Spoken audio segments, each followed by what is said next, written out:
इन्होंने क्या बताया कि जब किसी मतलब विद्युत धारा को किसी चालक में प्रवाहित किया जाता है, ठीक ना, तो चूंकि चालक में प्रवाहित किया जाएगा, दो बिंदु रहेगा कहीं ना कहीं, अरे एक बिंदु जहां से करंट निकला है दूसरा बिंदु कहीं ना कहीं तो होगा, तो दोनों बिंदु में कुछ ना कुछ विभवांतर तो जरूरी होगा, ठीक ना। अरे चालक तार में दो बिंदु होगा, दोनों बिंदु में कुछ ना कुछ विभवांतर होगा, तो ये इनको पता लगाना था कि जब किसी चालक तार में विद्युत धारा को प्रवाहित किया जाता है तो वो विद्युत धारा और विभवांतर के बीच क्या संबंध होता है। इस संबंध को पता लगाने के लिए उन्होंने एक नियम किया, एक नियम का प्रयोग किया, ठीक ना। तो उनको पता चला कि जब किसी चालक पदार्थ में धारा को प्रवाह किया जाता है, ठीक ना, तो चालक तार के सिरों के बीच जो विभवांतर होता है, कुछ ना कुछ विभवांतर होगा चाहे जितना भी हो, और विद्युत धारा के बीच उन्होंने एक संबंध स्थापित किया। जो संबंध जो था उस संबंध को एक नियम द्वारा स्थापित किया, जिसके उन्हीं के सम्मान में उस नियम को क्या कहा गया, ओम का नियम कहा गया। और इस नियम में उन्होंने क्या बताया, इन्होंने बताया कि जब किसी चालक तार के ताप में कोई परिवर्तन नहीं किया जाए, ताप अगर स्थिर रहे, कोई ताप में परिवर्तन नहीं किया जाए, तो चालक तार में प्रवाहित होने वाली धारा जो है वो दोनों बिंदुओं के बीच के विभवांतर के क्या होते हैं, समानुपाती होते हैं। इन्होंने इस नियम में इस चीज को पुष्टि किया।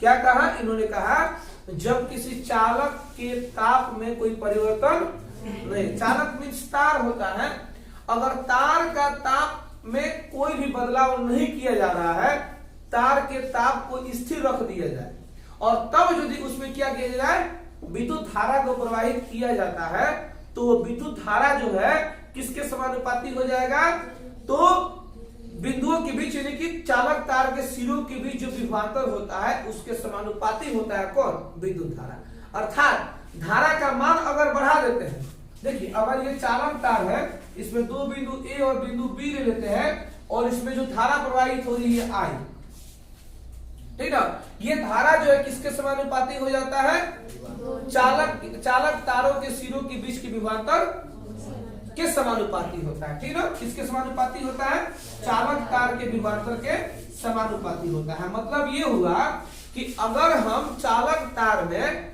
धारा की प्रबलता को बढ़ा देंगे तो सिरों के बीच लगने वाला जो विभवांतर है वो भी क्या हो जाएगा, बढ़ जाएगा। अगर यदि हम क्या करें, धारा की प्रबलता को कम कर देंगे तो सिरों के बीच के विभवांतर का मान भी कम हो जाएगा। मतलब धारा का मान बढ़ेगा तो विभवांतर भी बढ़ेगा, धारा का मान घट जाएगा तो विभवांतर का मान भी घट जाएगा। बात समझ में आ गया। इसी चीज को जो है ना सर जॉर्ज साइमन ओम ने जो है 1826 में इस प्रयोग को करके बताया, ठीक ना। एक बार पुनः रिपीट कर दे रहे, सुन लीजिए ओम का नियम क्या है। ओम के नियम में ओम जी ने क्या बताया था उसको समझिए। कहा था इन्होंने कि जब किसी चालक तार में, ठीक है, चालक तार में जब ताप में कोई परिवर्तन नहीं किया जाए, जब ताप स्थिर रहे, तब अगर उसमें धारा प्रवाहित करेंगे तो वो धारा जो है विभवांतर में क्या हो जाता है, समानुपाती होता है। अर्थात I is directly proportional V।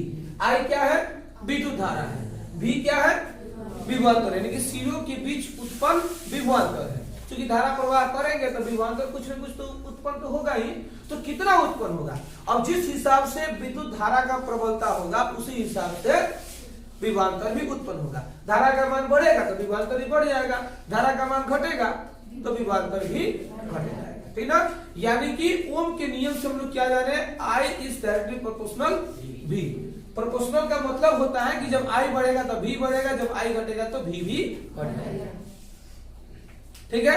अच्छा अब सुनिए, आप लोगों को ये भी पता होना चाहिए कि समानुपात के चिन्ह को, इसी को समानुपात कहते हैं, प्रोपोर्शनल, ठीक ना।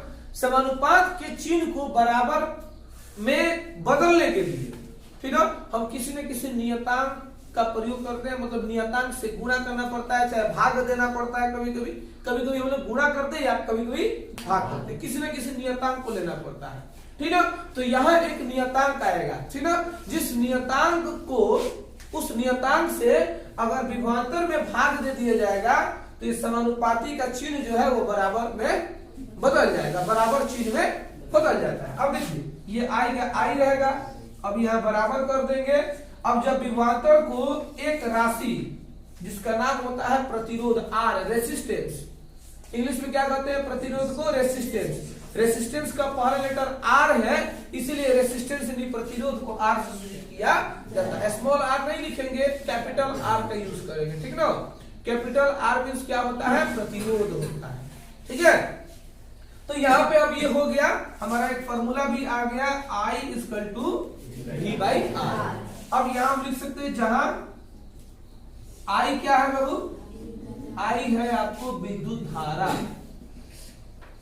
ठीक है। V क्या है, सिरों के बीच उत्पन्न विभवांतर, चाहे डायरेक्ट विभवांतर हम लिख देते हैं, विभवांतर। अच्छा R क्या है, प्रतिरोध है, क्या है, प्रतिरोध। क्लियर। तो इस प्रकार से जो है ओम जी ने क्या किया, नियम दिया और उस नियम में ये बात पुष्टि कर दिया कि विभवांतर हमेशा जो है विद्युत धारा के समानुपाती होता है। चाहे यूं कह ले कि विद्युत धारा जो है विभवांतर के समानुपाती होता है, ठीक है। समझ में आ गया। एक बार पुनः रिपीट कर देते हैं। ओम जी ने क्या नियम दिया था, इन्होंने कहा कि जब किसी चालक तार के ताप में कोई परिवर्तन नहीं किया जाए, ठीक ना, तो उसे प्रवाहित होने वाली विद्युत धारा सिरों के बीच उत्पन्न विभवांतर के समानुपाती, ठीक ना। शॉर्टकट में यूं कह सकते हैं कि विद्युत धारा विभवांतर के समानुपाती होता है, विद्युत धारा विभवांतर के समानुपाती होता है, अर्थात I is directly proportional V होता है। I मींस विद्युत धारा, V मींस विभवांतर, ठीक है। अच्छा अब समानुपात के चिन्ह को बराबर चिन्ह में बदलने के लिए हम किसी एक नियतांक को लेंगे, जैसे कि F बराबर ma में जब सिद्ध किया गया था, ठीक ना, तो वहां भी क्या आया था, जो वहां भी एक समानुपात का चिन्ह आया था जिसको कन्वर्ट करने के लिए हम लोग के नियतांक से गुणा किए थे, ठीक ना। के नियतांक से गुणा किए थे, के का मान 1 होता है, हर नियतांक का अलग अलग मान हो सकता है। जैसे एक आता है नियतांक गुरुत्वाकर्षण नियतांक G, इसका मान कुछ और होता है, सब नियतांक का अलग अलग मान होता है, ठीक ना। तो के भी एक नियतांक था जो कि बल में उपयोग होता है। अब यहाँ पे जो है ओम के नियम में कौन सा नियतांक आएगा बाबू, आपको आर नियतांक आएगा। आर से जब भाग दे देंगे किसमें, विभवांतर में, तो समानुपात का चिन्ह बराबर में बदल जाएगा, ठीक ना। आर क्या है, प्रतिरोध है, V क्या है, विभवांतर है, और I विद्युत धारा है। क्लियर हो गया। अच्छा अब जो है ओम के नियम का क्या करेंगे हम लोग, सत्यापन करेंगे, यानी कि ओम जी ने नियम का सत्यापन कैसे किया। कोई भी आप नियम देंगे तो उसका सत्यापन करना पड़ेगा ना। जैसे आप कोई नियम दे दिए, चाहे कोई फॉर्मूला आपने खोज कर दिया, उसका कोई ना कोई तो साबित करना पड़ेगा, कोई पूछेगा कैसे साबित करिए। तो अब ओम के नियम का हम लोग क्या करेंगे, सत्यापन करेंगे। जिस तरह से उन्होंने किया था उस चीज को हम लोग यहाँ समझने का प्रयास करेंगे। ओम के नियम का सत्यापन। देखिए इन्होंने क्या किया, सबसे पहले इन्होंने विद्युत परिपथ के अवयवों को लिया। कंपोनेंट्स क्या क्या होता है, जैसे बल्ब होता है, स्विच होता है, सेल होता है, तार होता है। जरूरी चीज तो यही 4 होगा, इसके बाद भी और भी ले सकते हैं, एमीटर ले सकते हैं, वोल्ट मीटर ले सकते हैं, ठीक ना, इन सब चीजों को ले सकते हैं। इन्होंने क्या किया, सबसे पहले एक बल्ब लिया, क्या लिया इन्होंने, एक बल्ब लिया, और क्या लिया, स्विच लिया, तार है ना, सेल, एमीटर और वोल्ट मीटर, इन सब चीजों को इन्होंने लिया, ठीक है। इन्होंने क्या क्या लिया, एक बल्ब, एक स्विच, तार, एक सेल, एक एमीटर और एक वोल्ट मीटर को लिया। और इन्होंने क्या किया, इसको परिपथ आरेख बताया थे कल हमने, परिपथ आरेख बताया था, तो उस तरह का एक डिजाइन भी हम लोग बना लेते हैं। चलिए ध्यान दीजिएगा, बनाने का हम आसान तरीका बता। सबसे पहले ऐसे एक बॉक्स बना लीजिए, रेक्टेंगल यानी कि आयत बना लीजिए। बनाने का तरीका बता रहे हैं, क्योंकि अब पेन से बनाएगा तो मिटाने वाला तो नहीं, क्योंकि हम मार्कर से लिख रहे तो हम मिटा भी सकते हैं, है ना जी। तो आप लोग क्या करेंगे, जब भी डायग्राम बनाइएगा तो पेंसिल से बनाइएगा। पेंसिल से बनाने में प्रॉफिट ये है कि अगर कहीं मिस्टेक में इरेजर से आप तुरंत उसको मिटा सकते हैं, पेन से तो दिक्कत हो जाएगा, है कि नहीं है। जब पेन से बनाएगा तो आपको पहले से आइडिया लगा बनाना पड़ेगा, एक मिस्टेक ना हो जाए, ठीक है। तो हम लोग इन्होंने क्या किया था, एक सेल ले लिया था, कितना लिया था, एक सेल लिया था पहले बार, ठीक है। और इन्होंने क्या किया, एक स्विच भी लिया था, तो यहां हमने स्विच बना दिया एक, ठीक है। अच्छा प्लस चिन्ह इधर से आवेश इधर से निकलेगा और इधर से एंट्री करेगा, ठीक है। अब क्या किया, इन्होंने एक बल्ब लिया था, बल्ब को चलिए हम यहां फिट कर देते हैं, ठीक है, ये बल्ब हो गया। इन्होंने क्या किया, एक एमीटर भी लिया था, क्या लिया था, एक एमीटर, तो एमीटर को यहां फिट कर देते हैं, क्योंकि एमीटर हमेशा किस क्रम में जुड़ता है, किस क्रम में जुड़ता है, श्रेणी क्रम में ही जोड़ा जाता है, ठीक ना। अच्छा अब वोल्ट मीटर को भी इन्होंने लिया था, एमीटर का ऊपर वाला चार्ज प्लस पे नीचे वाला चार्ज श्रेणी क्रम में रहेगा ना, कहीं श्रेणी का मतलब क्या आता है, एक रेखा में रहेगा, ठीक ना, मतलब एक इधर से तार जुड़ा रहेगा, एक इधर से तार जुड़ा रहेगा, ठीक ना। अच्छा अब जो है वोल्ट मीटर को कैसे जोड़ा जाता है, समांतर क्रम संबंध में जोड़ा जाता है। अच्छा ये जब भी जोड़ा जाएगा तो किसी न किसी दो बिंदुओं के बीच में ही जोड़ा जाता है, ठीक ना। तो इसको जोड़ा जाएगा कहां पे, यहां पे जोड़ा जाएगा, ये बिंदु ए हो गया और ये बिंदु बी हो गया, ये हो गया आपको वोल्ट मीटर। अच्छा अब जो है एक प्लस चार्ज हो जाएगा और एक क्या हो जाएगा, माइनस चार्ज हो जाएगा, ठीक ना। ये थोड़ा सा गड़बड़, ये यहाँ पे रहेगा प्लस, यहाँ पे रहेगा, ठीक है। हमने जोड़ दिया, करंट ऐसे जा रहा है, फिर ऐसे निकल जा रहा है ना, एंट्री कर जा रहा है, देखिए। तो हमने सब चीज लगा दिया, बल्ब को भी हमने फिट कर दिया, स्विच यहाँ पर है आपको, ये तार है, ये सब। अच्छा फिर क्या, सेल, हमने एक सेल ले लिया, एमीटर को फिट कर दिया, वोल्ट मीटर को फिट कर दिया। उन्होंने इस प्रयोग को सत्यापन करने के लिए इतने सारे अवयवों को, कंपोनेंट्स को लिया, ठीक है। क्या क्या लिया उन्होंने, सबसे पहले एक बल्ब, एक स्विच, तार, एक सेल, एक एमीटर और एक वोल्ट मीटर को लिया और उसे जो है सुव्यवस्थित तरीके से उसे जोड़ दिया। इसको सुव्यवस्थित तरीके ऐसे ही करते हैं ना, इसको जैसे तैसे जोड़ेंगे तो नहीं होगा। अब इसको यहाँ फिट कर दे, इसको यहाँ कर दे, है जी, तो फिर काम नहीं करेगा ये। तो सुव्यवस्थित तरीके से इन्होंने क्या किया, इन्होंने इन सारे अवयवों को, कंपोनेंट्स को जोड़ दिया, कनेक्ट कर दिया। और इन्होंने क्या किया, इन्होंने अब स्विच को बंद कर दिया। स्विच बंद किया जाएगा तो धारा का प्रवाह होगा कि रुक जाएगा, हाँ, बंद करने का मतलब ऑन करना, बंद करना मीन्स क्या होता है, ऑन करना। जब इन्होंने क्या किया, स्विच को बंद कर दिया मतलब ऑन कर दिया, तो क्या होता है, परिपथ में धारा प्रवाह होना शुरू हो जाता है। एक और आपको बात बता देते हैं कि देखिए, बात आई है प्रतिरोध की यहाँ पे, तो प्रतिरोध जो है वो अलग अलग तरह के क्या करता है, इलेक्ट्रिक एप्लायंसेस पर डिपेंड करता है, मतलब उपयोग में आने वाले अवयवों पर डिपेंड करता है, ठीक ना। प्रतिरोध का मतलब होता है करंट के प्रवाह को रोकना, रोकने की कोशिश करना, ठीक ना। करंट आ रही हो ना, अगर तार से क्या हो रही है, चाहे किसी चीज से करंट अगर बह रही हो, प्रवाह हो रही हो, उसका क्या करना, विरोध करना ही प्रतिरोध का काम है। जैसे देखिएगा समाज में कुछ तरह के लोग होते हैं, कोई अच्छा काम करे तो भी टांग लड़ाएगा वो, अब बुरा काम करेगा तो भी टांग लड़ाएगा, तो उसका काम क्या है, किसी भी काम को खराब करना। तो प्रतिरोध का काम क्या है, ये भी उसी तरह का ये है, जिस तरह से उस समाज का आदमी होता है उसी तरह प्रतिरोध होता है। ये क्या करता है, धारा के प्रवाह को ये क्या करेगा, रोकने का प्रयास करता है जी। अब सबसे ज्यादा रोकेगा, अगर हम तीन कोई तार ले लेते हैं, मान लीजिए कि एक तांबा ले लेते हैं, है ना जी, एक लोहा ले लेते हैं, है ना जी, और एक क्या लेते हैं, चांदी। चांदी को क्या कहते हैं, अर्जेंटम कहते हैं, जी। तीन तरह के तार ले लेते हैं, ठीक ना। तो आप जानते हैं कि सबसे उत्तम सुचालक कौन होता है, चांदी होता है, और उससे बढ़िया कौन होता है, कॉपर होता है। चलिए इसको नीचे लिख देते हैं, कॉपर को। और सबसे खराब इसमें, इन तीनों में सबसे खराब कौन है जी, लोहा है, फेरस। अच्छा इसको खराब मतलब इसमें जो है सबसे उत्तम चांदी को क्यों कहा गया, क्योंकि इससे करंट अधिक से अधिक प्रवाह कर जाता है। मतलब ये कि चांदी से प्रवाहित होने वाली धारा का विरोध कम होता है, ये जो प्रतिरोध जो है ना, क्या होता है, कम हो जाता है, इसलिए धारा जो है आराम से चला जाता है, रोक टोक नहीं होता है। अच्छा इसमें क्या होता है, कॉपर में जो है थोड़ा सा प्रतिरोध इससे ज्यादा होता है। ज्यादा होने का मतलब क्या, प्रतिरोध ज्यादा हो जाएगा तो धारा के प्रवाह को तनी तनी रोकने का प्रयास करेगा, थोड़ा तो क्या करेगा, रोकने का प्रयास करेगा। तो इसमें क्या हो जाएगा, धारा का प्रवाह यानी कि आवेश का प्रवाह थोड़ा सा कम हो जाएगा, करंट जाएगा ठीक, लेकिन क्या रहेगा, रुक रुक के जाएगा, थोड़ा सा विरोध करेगा वो, ठीक है।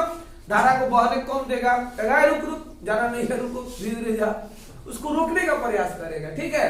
अच्छा, अब लोहा जो है, लोहा में सबसे ज्यादा इन धारा का प्रवाह कम हो जाएगा, मतलब इन दोनों की अपेक्षा सबसे कम हो जाएगा, क्योंकि इन दोनों में ज्यादा प्रतिरोध किसका है, लोहा का है। तो अक्सर देखिएगा लोहा का तार का प्रयोग कम होता है कई कारणों से, है ना जी। देखिएगा जितना भी रेलवे लाइन में जितना भी मोटी मोटी तार लगी होती है जो करंट से रेलवे चल रही है, ठीक है, या और भी जगह पे घरों में यूज करने वाला वायर भी हो गया, उससे सबसे ज्यादा यूज होने वाला वायर कौन होता है, अल्युमिनियम भी नहीं है, कॉपर होता है, ठीक है। खैर लोहा का तो यूज ही नहीं होता है। अब लोहा का यूज क्यों नहीं होता है जानते हैं, क्योंकि ये बहुत जल्दी जंग लग जाता है। लोहा सबसे ज्यादा बहुत जल्दी जंग लगता है, न वायु मिलेगा जंग लगना शुरू हो जाएगा, है ना जी। तो जिस तार को जाना चाहिए 2 साल वो 1 ही महीने में खत्म हो जाएगा, तो फिर चेंज करना पड़ेगा। अच्छा, दूसरी बात यह है लोहा को यूज न करने का पहला रीजन क्या पता चला कि जंग बहुत जल्दी लग जाता है। दूसरा रीजन यह है कि इससे प्रतिरोध ज्यादा होता है, मतलब धारा का जो आवेश का प्रवाह, आवेश को रोकने का काम ज्यादा करता है। मतलब ऐसा नहीं है कि धारा का प्रवाह होने नहीं देता है, लेकिन ज्यादा से ज्यादा रोकने का प्रयास करता है, ठीक है। इसी वजह से जो है तार क्या बोलते हैं, लोहा के तार का उपयोग नहीं किया जाता है, लोग नहीं करते हैं। अच्छा, कॉपर का यूज क्यों करते हैं, तांबे के तार का यूज क्यों होता है सबसे ज्यादा, क्योंकि इसका जंग तो समझिए कि बहुत कम लगता है, सालों में जाकर लगेगा, साल में 4 साल 5 साल चलने के बाद, ठीक है। और दूसरी बात यह है कि इसमें जो है धारा का प्रवाह रुकता है, लेकिन थोड़ा थोड़ा रुकता है, प्रतिरोध होता है लेकिन कम होता है, अधिक से अधिक आवेश यानी कि धारा का प्रवाह आसानी से हो जाता है। तो इसी सब फायदे को लेकर के लोहा को न लगा करके बल्कि कॉपर का यूज करते हैं। अब बहुत सारे अल्युमिनियम का क्यों यूज होता है, तो अल्युमिनियम को भी सेम कंडीशन है, अल्युमिनियम जंग नहीं लगता है, एल्युमिनियम जंग नहीं लगता है लेकिन प्रतिरोध ज्यादा होता है उसका। और कॉपर का क्या था, जंग भी नहीं लगता है और प्रतिरोध भी कम होता है। तो ये बताइए अल्युमिनियम का यूज करना चाहिए, लोहा का यूज करना चाहिए या फिर तांबा का। अब किसी के माइंड में आ रहा है सबसे तो बढ़िया चांदी है, पता चलेगा दिल्ली में कोई काट के लेके चला गया है कि नहीं है। अगर रेलवे डिपार्टमेंट यदि क्या करे, कॉपर वायर की जगह चांदी के तार का यूज करना शुरू कर दे, क्या होगा। अब दूसरी बात यह है कि चांदी महंगा भी तो है ना, एक कॉपर के अपेक्षा चांदी बहुत महंगा होता है। भले ही सही है, मान लेते हैं कि उत्तम सुचालक पदार्थ है चांदी, लेकिन महंगा ज्यादा है ना, इसलिए यूज नहीं होता। सबसे बढ़िया कॉपर है, और कॉपर क्या है, हमारे भारत देश में इसकी खनन खुदाई भी बहुत अधिक होता है, उत्पादन ज्यादा होता है, इसलिए हमारे लिए सबसे बेटर क्या है, कॉपर है कि नहीं है। चलिए अब थोड़ा आगे बढ़े, तो ओम जी ने, सर जॉर्ज साइमन ओम जी ने अपने नियम का सत्यापन करने के लिए क्या किया, उन्होंने एक बल्ब, स्विच, तार, सेल, एक एमीटर और वोल्टमीटर को लेकर के सुव्यवस्थित तरीके से उन्होंने क्या किया, उन्हें संयोजन इनके जोड़ दिया। जब उन्होंने स्विच को बंद किया अर्थात ऑन किया, तो क्या होगा जी, परिपथ में धारा प्रवाहित होने लगता है, ठीक ना। अच्छा ये बताइए विद्युत धारा को कौन नोटिस करेगा, वोल्टमीटर करेगा कि एमीटर करेगा। एमीटर क्या करता है, धारा को पठन नोटिस करता है कि धारा कितनी मात्रा बढ़ रही, कितनी एम्पियर की जा रही है। अच्छा वोल्टमीटर क्या करेगा, इन दो बिंदुओं के बीच के विभवांतर को मापना शुरू कर देता है, ठीक है, कि विभवांतर कितना जा रहा है, ठीक ना। अब यहाँ पे क्या बल्ब लगा है ना, तो इसका विभवांतर कुछ और आ रहा होगा, ठीक ना। लेकिन जैसे ही बल्ब जो है किसी और दूसरे एप्लीकेशन को लगा दीजिए, फॉर एग्जाम्पल मान लीजिए कि 4 वाट का बल्ब है, अब 50 वाट का लगा दीजिए, एक जो आता है वेपर, जो बड़ा बड़ा बल्ब जो उसको लगा दीजिए, तो इसका क्या होगा, इसका विभवांतर बदल जाएगा। तो विभवांतर किस पर डिपेंड करता है जानते हैं, विभवांतर डिपेंड करता है कि आप किस तरह के एप्लीकेंसेस मतलब क्या है, किस तरह के आप विद्युत उपकरण का उपयोग कर रहे हैं, इस पर डिपेंड करता है। उपकरण बदलेगा तो विभवांतर क्या हो जाएगा, बदल जाएगा। बात समझ आ रही है ना। विभवांतर कब बदलता है, जब उपकरण बदल जाए। उपकरण का सबका अलग अलग पावर होता है ना, कि कोई 10 वाट का होता है, कोई 20 वाट का होता है, कोई 100 वाट का होता है, कोई इससे भी ज्यादा वाट का होता है। है ना जी, सबका अलग अलग क्या होता है, पावर होता है। अगर सेम पावर का यदि आप उपकरण लगाइएगा तो विभवांतर नहीं बदलेगा, लेकिन अगर अलग अलग उपकरण यदि लगाते हैं तो विभवांतर क्या हो जाएगा, तो वोल्ट मीटर क्या करेगा, विभवांतर को मापेगा, ठीक ना। तो इन्होंने क्या किया, इन सारे चीजों को लेकर के परिपथ से जोड़ दिया, और परिपथ में स्विच को बंद करने से जैसे ही धारा प्रवाह हुआ तो एमीटर क्या करेगा जी, एमीटर जो है विद्युत धारा को मापेगा। वोल्ट मीटर ए और बी बिंदुओं के बीच को विभवांतर को मापता है। उन्होंने क्या देखा कि जब धारा प्रवाह हुआ, जब विद्युत धारा प्रवाह हुआ तो उन्होंने देखा कि V/I का मान यानी कि प्रतिरोध का मान, इससे यदि प्रतिरोध का फॉर्मूला निकाले R बराबर क्या हो जाएगा, V/I हो जाएगा। अगर इससे यदि हम क्या निकाले, प्रतिरोध का मान, अभी हमने बताया ना जी, अगर उपकरण आप अलग अलग लीजिएगा तो विभवांतर बदलेगा, मतलब प्रतिरोध बदल जाएगा। अब देखिए तो इन तीनों में ज्यादा प्रतिरोध किसका है, लोहा का ज्यादा है, उससे कम इसका है, सबसे कम चांदी का है ना जी। जब आप कोई भी चीज बदल दीजिएगा, बदलाव करिएगा तो विभवांतर बदलेगा, मतलब कि प्रतिरोध का मान घट या बढ़ जाएगा। घट भी सकता है, बढ़ भी सकता है, तो डिपेंड करता है कि हम किस तरह के उपकरण का यूज कर रहे हैं।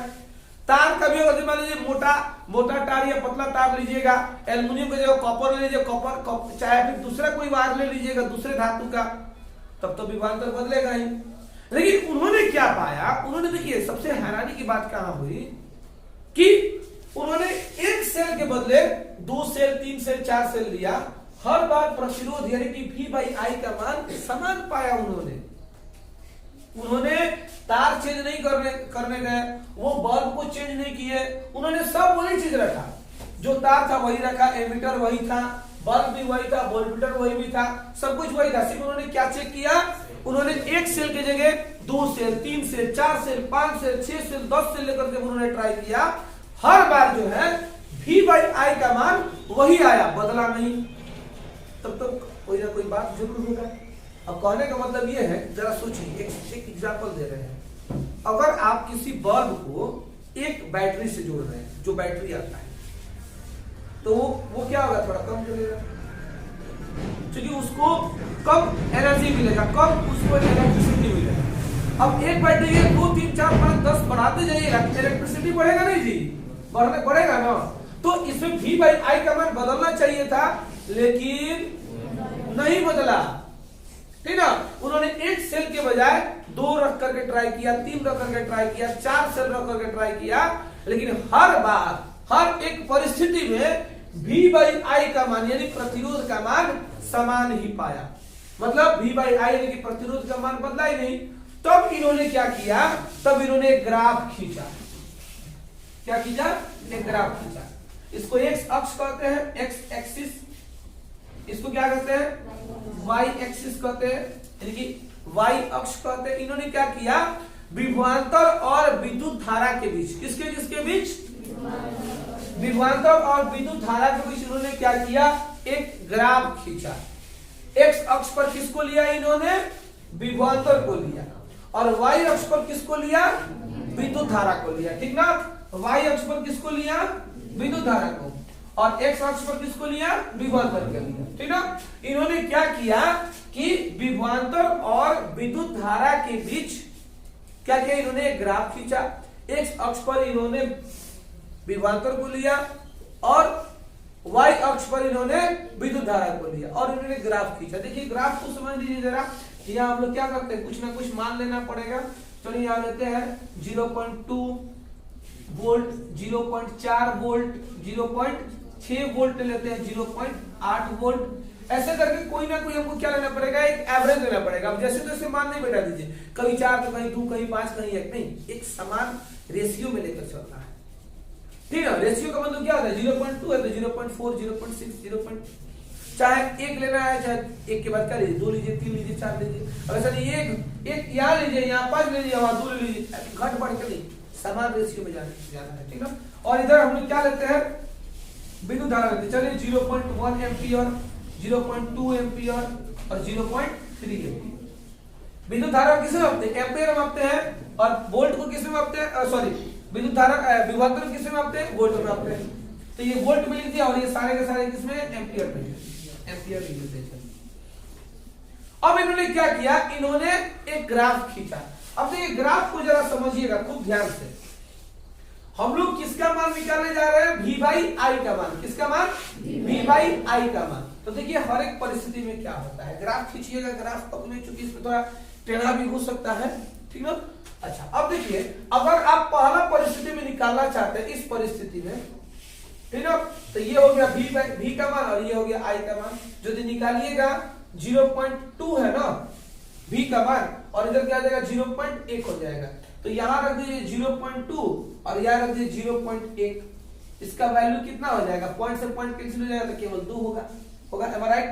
चलो पहले परिस्थिति में कितना आया, 2 क्या आया, 2 ओम होगा। प्रतिरोध का ऐसा मात्रा क्या होता है, ओम होता है। इसका मान निकालना है, प्रतिरोध का मान निकालना है, R equal to V by I, प्रतिरोध का मान है ना। तो देखिए पहला परिस्थिति में कितना आया, प्रतिरोध का मान 2 ओम आया। चलिए दूसरे परिस्थिति में निकालते हैं। दूसरे परिस्थिति में V का मान कितना है, 0.4 वोल्ट है, और धारा का मान कितना है 0. चलिए फिर दूसरी परिस्थिति में निकालते हैं, R equal to V by I निकालते हैं। तो चलिए V की जगह पर कितना रखेंगे, 0.4 रखेंगे, और I की जगह कितना रखेंगे, 0.2 रखेंगे। पॉइंट से पॉइंट कैंसिल हो जाएगा, तो 2 2 जा 4, फिर कितना आ जाएगा, 2 ओम आया। लेकिन उससे आ रहा है। चलिए तीसरी परिस्थिति फिर निकालते हैं, कोई दिक्कत नहीं है। इसको R1 कर लेते, इसको R2 कर लेते, इसको R3 कर लेते, कोई दिक्कत। हाँ जी, पहला दूसरा तीसरा परिस्थिति। चलो फिर तीसरी परिस्थिति V बाई आई का मान। ये बताइए तीसरी परिस्थिति में V का मान कितना है, 0.6 है ना जी, और I का मान कितना है, 0.3 है। पॉइंट से पॉइंट कटेगा तो 3 2 जा 6, फिर 2 ओम आया। देखिए तो हर बार क्या हुआ, मान सेम आ रहा है कि नहीं आ रहा है, V बाई आई का मान सेम आ रहा है। इन्होंने ग्राफ करके साबित कर दिया।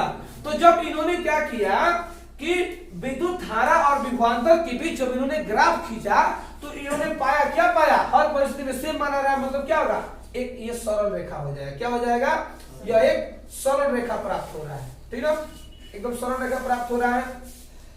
और इससे ये साबित हो जाता है, इससे ये साबित हो जाता है कि विद्युत धारा किसके समानुपाती होता है, विभवांतर के।